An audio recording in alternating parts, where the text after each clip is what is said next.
Alrighty, cherubs, so today we are going to finish out Africa and we're going to talk about the figures. Okay, so here are the pieces that we've previously discussed. Go ahead and review these. Make sure that you can say the names not only of the pieces, but you can say the names of the tribes from memory. Okay, so review those. And these are the pieces that we're going to be talking about today, these four figures. So we're going to end up Africa. So today we're going to start back in Nigeria with the Igbo. Okay. Now if we take a look at this figure, this is called the Ikenga by the Igbo. And you'll notice that there is a large emphasis on the horns. The figure itself is highly abstracted. Okay. But that emphasis is on those horns. The Ikenga is a masculine figure, and it is created for Igbo men as they achieve different milestones or markers of achievement in their life. And after they achieve these certain points, then they would go and commission the Ikenga to be created by the local artisan, and he would make this statue for them, and it would go on a shrine in their house to show that they have achieved X, that they've achieved this certain level in their field. So if you're a warrior, if you're a farmer, if you're a scholar, there's all different kinds of Ikenga and different things that you can commission them for. All right. But this is a masculine statue, and it is for male achievement. Now, the Ikenga itself refers to the power of the right hand. Okay, and if you see, here are some other examples of Ikenga figures. That there's always going to be a symbol of power if they have a right hand in that right hand. Okay, the left hand is going to hold various and sundry different objects. These two are holding skulls. This one is holding a flask or a vessel. This one is holding in his left hand an elephant tusk. But in the right hand, you see there's a staff, a knife, another staff, and another knife. Okay? So the ones holding knives and the skulls, these two are warriors. Okay? What they're holding denotes them as warriors, whereas these ones holding the staffs have a different place in society. Okay, a staff is going to be a marker of a high-ranking member of society. Now, if they're sitting down, that also indicates that they have achieved a high place in society, as sitting down is an honor. Okay, so again, you can see that some of them are more naturalistic and some of them are much more abstracted. So they don't have to have hands depicted. But if they do, in that right hand, they're going to be holding something that helps to explain what they have achieved. Okay? Now, again, the emphasis is on the horns because of its virility, because they're hyper masculine, right?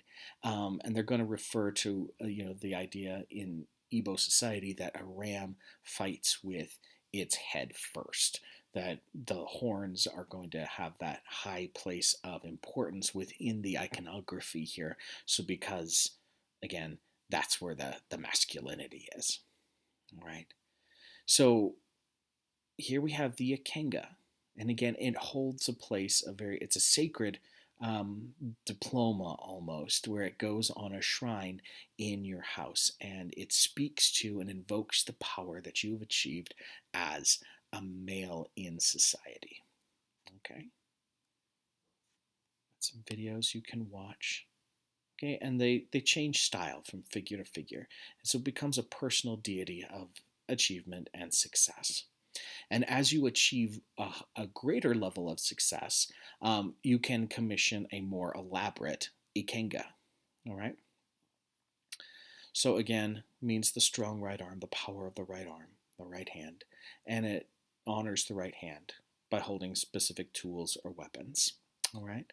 It must be blessed and consecrated before it is installed in the shrine. All right. When the owner dies, the Ikenga is destroyed because it can't belong to somebody else. It's not their achievement. All right. So this is the Ikenga by the Igbo. What's something that you do, ask yourself, to help demonstrate your achievements? What do we do in 21st century America to demonstrate that we've achieved a certain level in society, or that we've accomplished a certain task? Okay. Now we're going to move down into Cameroon. Now this is a Biyeri figure, a Biyeri reliquary figure by the Fang people of Cameroon. Now reliquary hopefully sounds familiar. We've talked about a reliquary before. Now if we take a look at this, again the emphasis is on the head for the exact same reasons that we've talked about before. His eyes are closed. But if you look at his muscles, they are very toned, okay, and they're intense. He is a seated figure. He does sit on an object, and we're going to take a look at that here in just a second. So he is intended to sit down, but he's got this like coiled up energy as if he's ready to spring into action. We've got the coiffure here, his hairstyle. Now that is actually what was in vogue for men in Fang society at the time that these would have been created.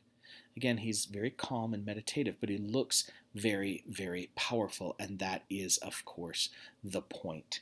The Biyeri are used as a guardian on top of the reliquary box. So you can see kind of how big this is. Okay, now the reliquary itself is the box. When we looked at the reliquaries before, when we looked at Saint Foix's reliquary, the statue is what's holding the bones of the saint.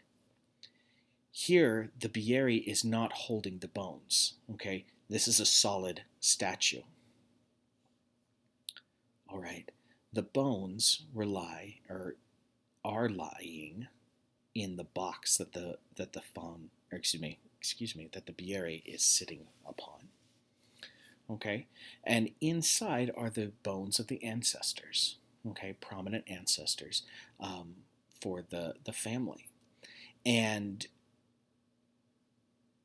the Biyeri acts as a guardian of those relics, of those family bones. Now they will be brought out. The bones will be brought out on special occasions and laid out, and their deeds are going to be retold. Okay. And then in those moments, the Biyeri figures are actually going to be used as puppets in telling the stories of the ancestors. All right. So they speak to this calmness, but they have a kind of a strength and a power and a ferocity that is attached to them, and that is because they are guardian figures. So they are very powerful in that way. All right. So they are similar in that they're both connected with the idea of the reliquary, but they are different, these two, because this is not holding the bones, whereas Saint Foix is. This is meant to be a guardian and is meant to protect those bones, whereas this is meant to be merely decorative. Okay? So we've got that elongated torso and that enlarged head. Again, it is going to be rubbed, like we saw with the Ndop figure. It's going to be rubbed with oil to protect it against insects and to add the shine. It does have that prominent herniated belly button, okay? And to emphasize life, okay? And that prayerful pose emphasizes death. So again, it becomes part of the puppet. It becomes a puppet for young men when they're becoming initiated fully into Fang society. And it guards those contents against the gaze of the uninitiated. So you're no longer going to be brought out to people who are fully initiated and brought into full membership in Fang society. So the feet do dangle over the edge of the container, and they are composed, they have the characteristics that the Fang place high value upon: tranquility, introspection, and vitality. Okay? So this is the reliquary, the Biyeri figures by the Fang people of Cameroon. What do we do in 21st century America to guard that which is precious to us? What do we do?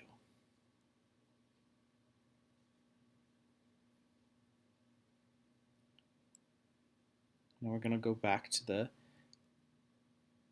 Democratic Republic of the Congo. And here we're going to see, this is called a Lukasa, and it's made by the Luba people. Lukasa is usually an hourglass shape, okay, so that it fits nicely in the hand. And you can see the photograph over here on the right where the man is holding it in his hand, and then he's pointing and he's touching it. And the objects here are going to be pieces of wood and beads and sometimes shells embedded onto the surface. What the Lukasa is, it's a mnemonic device. So as you run your hand over it, as a person touches it, they're going to be reminded of certain, as they look at it, they're going to be reminded of certain key events and places and dates. It's a mnemonic device to help them remember. All right? The Mbudye Society are a part of the Luba culture. The Mbudye Society have been tasked with helping the king remember certain events. And so they've devised the Lukasa. Now, sometimes they're carved, all right, and sometimes they have this embedded accoutrements. So as you descend in, as you get deeper into the Mbudye Society, you're going to be able to read more into these Lukasa. So, for example, if you are a young initiate, you'll be able to read certain things. But if you are an older member in the Mbudye Society, you're going to be able to read more into the Lukasa. Okay? They're not words. They're not spelling out things. Again, it is a mnemonic device to help you remember places, people, events. Okay? So while not a written language, it's kind of like the Kipu of the Inca, in a way, in that they are, again, helping you remember without a written language what certain things mean. Different places, capital cities, and different things that need to be remembered through generations, generation after generation. So this is the Lukasa by the Luba of the Democratic Republic of the Congo. Okay? And here's how to spell Mbudye, the Mbudye Society. They're the only ones who can read it. So the Lukasa doesn't mean anything to anyone else. Unless you're a member of the society, you can't read or interpret the signs on the Lukasa. Okay?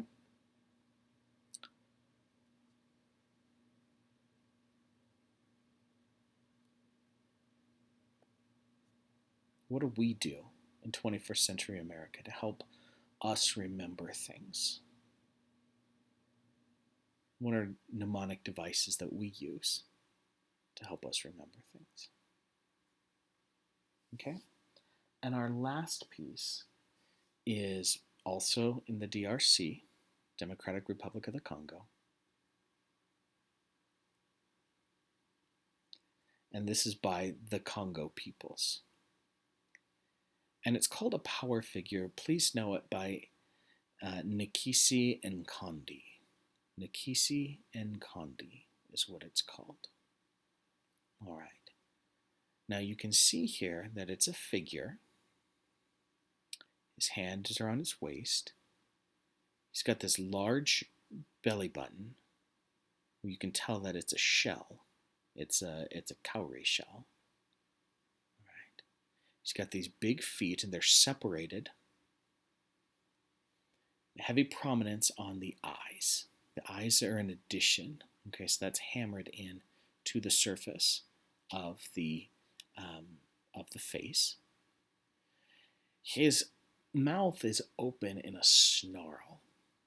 Okay, he's got this especially with the low brow and the mouth open. This is an aggressive figure. This is a powerful figure, and you can see that he's been nailed with pieces of metal. Okay. Now there are many different kinds of Nkisi. Nkisi is medicine. It means medicine. And N'Kondi means a hunter. Okay, so this is a hunter figure. What he is inside his belly is an open hole. A Nkisi figure is going to be packed with medicine. And again, not Tylenol. I'm not talking Tylenol here. He's going to be packed with different ingredients, different recipes of ingredients to perform certain things. Okay, and then the hole is plugged, and then he is activated. It's the medicine that gives him his power. All right, so if you need healing, you're going to put certain medicine combination inside of him, and then you're going to activate it by hammering a nail into it. So healing, blessings, different things that you need. So you can see that this one, very, very successful ones, very powerful figures, we're going to have much larger amounts of nails or pieces of metal driven into them. Okay. Now, there are many different kinds of Nkisi figures, and that's important to know, that there are many kinds of Nkisi figures. Nkisi N'Kondi, now this is an aggressive one. Okay, this one is for protection against harm. And this one's powerful. N'Kondi is it's a hunter. Okay, so you're going to have a Nkisi N'Kondi for example, the whole village. Now you can own a Nkisi figure personally, but something like this is going to be owned collectively by the village. Now I got to see this figure, and it is about 3 feet tall. 3-4 feet tall. This is a very large. It doesn't look that big here in our photograph, and there's nothing really to indicate its size. And I assumed that it would be not very, like maybe 8 inches tall. No, this is like 3 or 4 feet tall. This is big, and they're not all this big, but he is aggressive and powerful. So that's why we're getting this face. That's why he's snarling at us. That's why his brow is low. He's aggressive. He's a hunter. Okay, so you can seek someone's destruction with this piece. Okay, this one is protecting you. He is aggressive and powerful. Here are other examples of Nkisi from the Utah Museum of Fine Arts. You can see here, again, not all are getting the same type of nails or metal driven into them. This one has a woven hat. All right. And these ones were about 8 inches tall. These ones were small. And here are other Nkisi figures, not N'Kondi. Okay. So you can see they have a wide variety, but they always have, again, this belly button that is packed, or the stomach that is this opening that is packed. Without the medicine, it's just a statue. It has no power. All right. The medicine is what makes it powerful. Now, it's going to be plugged. The hole is going to be plugged with a piece of glass, with a shell, something that's shiny usually, so that it kind of acts as a mirror to an alternate world. Okay. Go ahead. I'm going to link this up here, up at the top. So go ahead and give this a click.